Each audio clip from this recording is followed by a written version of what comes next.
se pode comparar ao novo nome que o nosso Deus tem reservado para nós. Não iremos segui-la, mas jovem, quem nos seguirá? O dinheiro! O dinheiro é a moda menor do mundo. Vai daquele que eu possui ser terrível e poderoso, mas será que ele pode nos levar a Deus?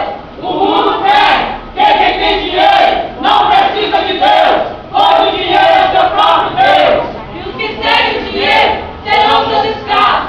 Além disso, o amor ao dinheiro é a raiz de todos os males.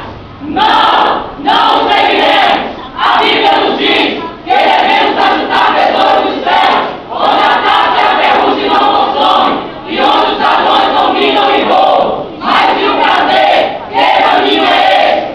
Muitos podem ser jovens demais para terem fome e dinheiro, mas o caminho do prazer é mais claro. Ele serve a crianças e adultos, mas principalmente aos jovens. O seu lema é: comamos e bebamos, porque amanhã morreremos. A Bíblia aconselha que devemos morrer para o mundo e viver para Deus, pois que se torna amigo do mundo, se torna inimigo de Deus.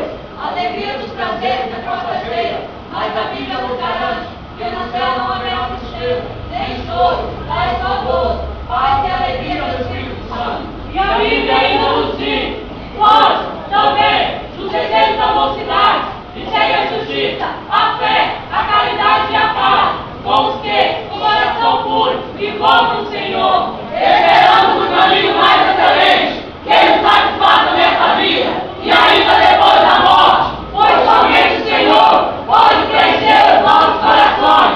Por isso, com ousadia dizemos: prazer, não seguiremos. Eu sou o caminho, a verdade e a vida. Ninguém vem ao Pai se não for por mim. Vinde a mim todos os que estáis cansados e oprimidos, e eu vos aliviarei.